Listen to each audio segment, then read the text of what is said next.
अच्छा सर, दूसरा ये कोलेजन जो है इसका हमारी स्किन पे रोल क्या होता है और ये बॉडी में होती कितनी है और हमें इंटेक बाहर से करना चाहिए या नहीं? देखिए जी, कॉलेजन की बात, आपने जो धूप की बात की थी ना, मैंने आपको नबी पाक के ज़माने से बता दिया। बिल्कुल सर। कॉलेजन फाइब्रस टिश्यू ये डर्मिस के अंदर होता है। और डर्मिस क्या चीज़ है? सबसे ऊपर एपिडर्मिस है, फिर डर्मिस है। डर्मिस वो चीज़ है कि और इसमें होते हैं इलास्टिक फाइबर्स। हमारी जो स्किन है, अगर नॉर्मली हम यहाँ खींचते हैं चेहरे की स्किन को तो ये वापस क्यों चली जाती है? अगर हम खींचे यूं तो ये यूं ही की यूं रहे, क्यों जाती है? ये कार्टून में नहीं आप देखते कि स्किन खींचते? तो इसका क्या मतलब हुआ? मतलब ये हुआ कि हमारे में कोलेजन और हमारे में फाइब्रस टिश्यू और इलास्टिक फाइबर्स इतने हैं स्किन के कि वो इसको प्रॉब्लम नहीं देते।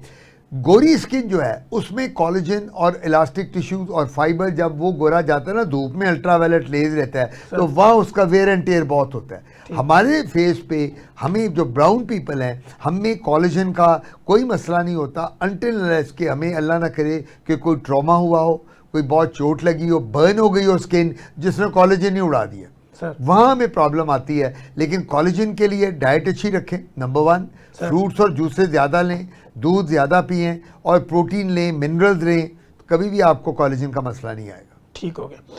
अच्छा सर, ये सारी चीज़ें तो आप इतने ज़बरदस्त अंदाज में बताते हैं क्योंकि मुझे भी डिफरेंट एंगल से सवाल रखना होता है ताकि मैं सोचता हूँ कि जो भी हमारा लोअर लेवल पे भी कोई बंदा सुने तो उसको बात प्रॉपर समझ आ जाए कि ये बात किस एंगल से मुझे समझ आती है, क्योंकि कुछ लोगों को डायरेक्ट समझ आ जाती है, कुछ को डिफरेंट एंगल से समझ आती है। अगर से हम फ्रूट्स की बात करें तो बीइंग अ कंसल्टेंट डर्मेटोलॉजिस्ट, आपके नज़दीक कौन सा ऐसा फल है जो स्किन को ज़्यादा प्रोटेक्शन देता है? एनी फल विच कंटेन्स विटामिन सी। ठीक। किन्नू, माल्टा, संतरा, अमरूद, आलू बुखारा, अनार, अपना क्या कहते हैं, अंगूर सर, ये वो फल हैं जिनमें विटामिन सी और मिनरल्स बहुत हैं। तो हम यूँ क्यों, आप अब अपनी प्रैक्टिस में या मैं जब करता हूँ, हम मरीजों को विटामिन सी क्यों देते हैं? देखिए ना, आपके पास मरीज आएगा खुद कहता है डॉक्टर साहब मुझे कोई विटामिन सी का कैप्सूल, कोई लोशन दे दें, सीरम दे दें। तो विटामिन सी हमारी स्किन के लिए मैंडेटरी है और विटामिन सी इन फ्रूट्स में बहुत है, ये भरे पड़े हैं फ्रूट्स उसके साथ। तो इस वजह से हम जब विटामिन सी देते हैं, हम ये विटामिन सी बंद कहाँ करते हैं? कौन सी बीमारी में? मैंने प्रोग्राम में विटिलिगो में, बरस में, जब जिन लोगों को फुलबेरी या बरस हो उनमें हम कहते हैं कि विटामिन सी को अवॉइड करें, क्योंकि वो विटामिन सी जो होती है हमारे मेलानोसाइट्स को जाके इनहिबिट करती है और वो स्किन को पिगमेंट नहीं होने देती। ठीक हो गया। अच्छा सर, हमारे जो रूरल एरियाज़ में लोग रहते हैं, तकरीबन 70% पॉपुलेशन है कि जो रूरल एरियाज़ में होती है, वहाँ पे लोगों को अगर सर में कोई फंगस हो जाती है या कोई एलर्जी खारिश होती है तो लोग दही और लस्सी का इस्तेमाल करते हैं। तो आपके नज़दीक क्या ये एक मिथ है या इसकी कोई बेनिफिट भी है ऐसे बीइंग अ कंसल्टेंट डर्मेटोलॉजिस्ट? देखिए, जो देसी टोटके हैं ये आज से तो नहीं चल रहे, हज़ारों साल से चल रहे हैं। लोग लगाते हैं, दही लगाते हैं, घी लगाते हैं, मक्खन लगाते हैं, नींबू पानी यूज़ करते हैं, ये अपना नीम का पानी इस्तेमाल करते हैं। सर, लोग ये कहते हैं कि जी एस्ट्रिंजेंट इफेक्ट होता है। कुछ लोग कहते हैं कि जी दही लगाने के साथ आपके जो बाल होते हैं इनमें ग्लो रहती है, चमक रहती है। कुछ लोग कहते हैं जी घी लगाने के साथ आपकी एक तो दिमाग फ्रेश होता है और आपकी स्किन को। मैं हमेशा एक बात करता हूँ, देसी टोटको जिसको सूट कर गए वो तो पता नहीं क्या बनेगा, जिसको नहीं करते वो उसको ऐसा रिएक्शन देते हैं कि मरीज अगले दिन हमारे पास होता है, डॉक्टर साहब पहचाना भी नहीं जाता। तो मैं ये बात करूंगा, अब ये जो पुरानी बातें हम करते हैं ना, ये तब थी जब साइंस ने तरक्की नहीं की थी। ठीक। ये तब थी कि जिस ज़माने में लोगों को पता ही नहीं होता। अब तो भाई जेनेटिक इंजीनियरिंग का ज़माना है, ऐसे ही exosome, stem cell therapy, AI, chat GPT, कहाँ से कहाँ दुनिया, रोबोटिक सर्जरी शुरू हो गई है, रोबोट सर्जरी करते हैं। गॉल ब्लैडर है, रोबोट निकाल रहा है, अपेंडिक्स है, रोबोट निकाल रहा है, लेप्रोटमी है, रोबोट कर रहा है, डिलीवरी तक रोबोट्स कर रहे हैं। अब तो दुनिया बदल गई है, अब तो दुनिया सिमट गई है। बिल्कुल ऐसे ही। अच्छा सर, जैसे कि हम बात कर रहे थे फ्लड और मानसून की, इस दौरान में हम देखते हैं कि मच्छर और डिफरेंट किस्म के कीड़े मकोड़े, मॉस्किटो निकलना शुरू हो जाते हैं। तो इससे स्किन के ऊपर क्या डिजीज़ ऐसी कॉमन हो सकती हैं जिससे लोग अपने आप को महफूज रखें? सबसे बड़ी बात तो डेंगू इस मौसम में, जो बरसात का मौसम है और जो ये आता है, फ्लड्स आते हैं, डेंगू इज़ वेरी कॉमन इनसे। नंबर 2, ये जो आप कीड़े मकोड़ों की बात कर रहे हैं, इससे बचने के लिए हमारे पास इंसेक्ट रिपेलेंट लोशंस मिलते हैं ठीक। मार्केट में, वो हम पूरी बॉडी पे लगा लेते हैं रात को सोने से पहले या दिन को, ताकि बाजू टांगें उससे बची रहें। और कोई जो ये कीड़े मकोड़े या बरसाती कीड़े हैं, बग्स जिसे कहते हैं, सर। इंसेक्ट्स, ये हमें काटें तो हमें रिएक्शन ना हो। तो ये जितने भी जानवर छोटे छोटे होते हैं, इवन फ्लड हो ना हो, बरसात में अगर आप अपनी अलमारी खोलें कपड़ों की, उसमें भी दीमक लगी होती है। ऐसे ही आपके कपड़े के सिले होते हैं जिसको कहते हैं गीले गीले होते हैं, नमी आ जाती उनमें भी नमी आ जाती है। सो बात सबसे बड़ी है कि इन हालात में हमें एक काम करना है, इस्त्री कपड़े के ऊपर से भी करनी है और अंदर से भी करनी है। ठीक, ये दोनों बड़ी साइड। जरूरी बात कर रहा हूँ, बोथ साइड लोग करते हैं। नॉर्मली तो इस्त्री बाहर से की जाती है, सर। लेकिन मैं ये कहा करता हूँ बरसात में इस्त्री ऊपर से करके अंदर से भी इस्त्री करो, ताकि वो जरासीम, वो कीड़े मकोड़े, वो बग्स जो अंदर चिपके हुए हैं, वो भी उसके साथ मर जाए। ठीक है, यानी उसका भी फायदा होता है जी हाँ, रिलेटेड। बिल्कुल जी। अच्छा सर, इस बरसात के मौसम में कुछ लोगों को एक्नी ज़्यादा निकलना शुरू हो जाते हैं, तो उसके निकलने की वजूहात क्या होती है और उसको प्रिवेंट कैसे किया जा सकता देखिए, एक्नी जो है वो तो सेबेशियस ग्लैंड्स हमारे जो होते हैं सीबम स्क्रीट करते हैं, जिसको ऑयली स्किन कहते हैं, ऑयल बन जाता है। सर।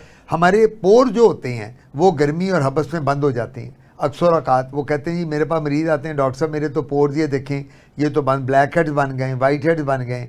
तो बात क्या है, हमने अपने आप को फ्रेश रखने के लिए फ्रूट्स और जूसेस लेनी है। दिन में चेहरे को 3-4 दफ़ा हमने धोना है। ठीक। ये ज़रूरी नहीं है कि साबुन लगाएं, फेस वॉशेस मार्केट में मिलते हैं, हम लोग खुद देते हैं मरीज़ों को ऐसी दवाइयाँ बना के जिसके साथ चेहरे पे ग्लो आती है।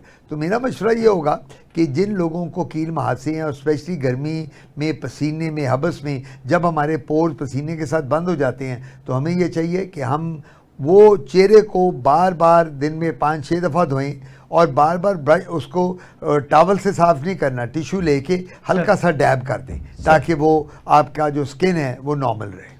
जी नाजरीन, हमारे साथ प्रोफेसर डॉक्टर आतिफ हुसैन काज़मी बड़े मज़े की और मुदल्लिल गुफ्तगू जारी रखे हुए हैं। कहीं मत जाइएगा, हमारे साथ रहिएगा। यहीं पे वक्त हुआ एक ब्रेक का। ब्रेक के बाद जब हम आएंगे तो सर के साथ डिफरेंट एंगल्स के साथ कई और सवालात रखेंगे। वेलकम बैक नाजरीन, आप देख रहे हैं हेल्थ स्पेशल प्रोग्राम, और आज हमारे स्टूडियो में most popular, most famous, most experience शख्सियत जो हमारे साथ मौजूद हैं, प्रोफेसर डॉक्टर आतिफ हुसैन काज़मी। डरमा में अगर आप कोई नाम किसी भी जगह पे कोई सर्च करते हैं, क्योंकि आजकल सर कहते हैं कि गूगलोपैथिक पेशेंट बहुत आते हैं, तो गूगलोपैथिक अगर कोई है वो वहाँ पे लिखे, तो सर का जब नाम लिखेगा तो उसको 45 ईयर्स का जो एक्सपीरियंस है और सर की जो एक्सपर्टीज़ हैं वो भी उसके सामने आएगी। तो उसको भी मद्देनज़र रखते हुए जब आप हमारा प्रोग्राम सुन रहे होते हैं, तो सर की एक एक बात जो है वो एक लॉजिक होती है, एक पूरी साइंस होती है। वो आप लोगों को समझाने के लिए डिफरेंट एंगल्स हम यूज़ करते हैं, ताकि आप लोगों को हमारी बात प्रॉपर तरीके पे आसानी से समझ आ सके। अच्छा सर, जैसे कि हम फ्लड और मानसून की बात कर रहे थे, इस दौरान में हमने देखा कुछ लोग मजबूर हो जाते हैं कि उनको जानवरों के साथ सोना पड़ता है, क्योंकि उनके पास जगह नहीं होती। पहले तो जानवरों की अलग थी, फ्लड से सारा कुछ ख़त्म हो गया। अब उन्होंने अपने जानवरों की हिफाजत भी करनी है और उन्हीं के साथ सोना है, तो वो अपनी स्किन को प्रोटेक्ट कैसे करें? बात सबसे बड़ी ये है कि जब आप जानवरों के साथ सोते हैं तो जानवरों से बीमारियां तो आती ही आती हैं। सर, आपके पास नॉर्मल अगर घर में जानवर हो, जैसे कुत्ते, बिल्लियां, कबूतर, तोते, मुर्गियां, जो लोगों ने बकरी रखे भी बच्चों ने रखे होते हैं, नॉर्मल दिनों में उनसे बीमारियां, फंगस आ जाती है, सर। स्केबीज हो जाती है, पेडिकुलोसिस होती है, जुएं पड़ जाती हैं। सर। सो बात ये है कि जब आप जानवरों के साथ एक जगह पे कन्फाइन होके बैठे रहेंगे और फ्लड में से जानवर आ रहे हैं, आप भी पानी में उसमें हैं, तो फिर तो बीमारियां होनी है। फिर तो जानवर खुद भी बीमार होगा उस पानी से, और जो मालिक है जो उसके साथ बिल्कुल साथ है उसको भी बीमारियां आएंगी। ये तो बड़ा प्रिवेंशन उसकी एक ही है। फिर आप जानवर को ढूंढें या जानवर को बाहर बांधें, आप खुद अंदर जाएं या कुछ करें, जानवर को अपने से दूर करें। और इसके लिए जो गरीब लोग हैं बेचारे, जिनके पास ना कमरा है ना कोई रहने की जगह है, उनके लिए बहुत मसला होता है।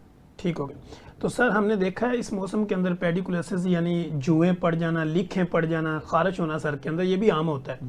तो इसको बीइंग अ कंसल्टेंट डर्मेटोलॉजिस्ट आप लोगों को किस तरह बताते हैं कि प्रिवेंट कैसे करें और इसका इलाज क्या है? देखिए जी, जुएं जो पड़ती हैं ना, ये स्कूलों से पड़ती हैं। सर, ये जब भी बच्चे स्कूल जाते हैं, स्पेशली बच्चियाँ, लड़के तो अपने बाल कटवा लेते हैं, बच्चियों के तो लंबे लंबे बाल, फिर वो बच्चियाँ खेलती हैं, एक दूसरे के साथ बैठती हैं, उठती हैं। अब ये जुएं लगने वाली बीमारी है, एक दूसरे से बिल्कुल। अब आपकी कंघी मैं इस्तेमाल करूं, मुझे हो जाएगी, मेरी कंघी कोई और करेगा, उसको हो जाएगी, ब्रश करेगा।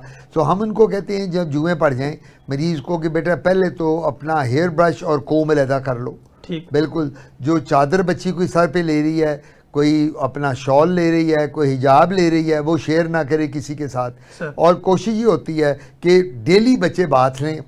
और जुओं की दवाइयाँ मार्केट में आ गई हैं, हम जब जुएँ देख लेते हैं, लीखें भी कहते हैं, तो ये देख के हम उनको दवाई देते हैं, वो लोशन हफ्ता 10 दिन करते हैं, मरीज ठीक हो जाता है। ठीक।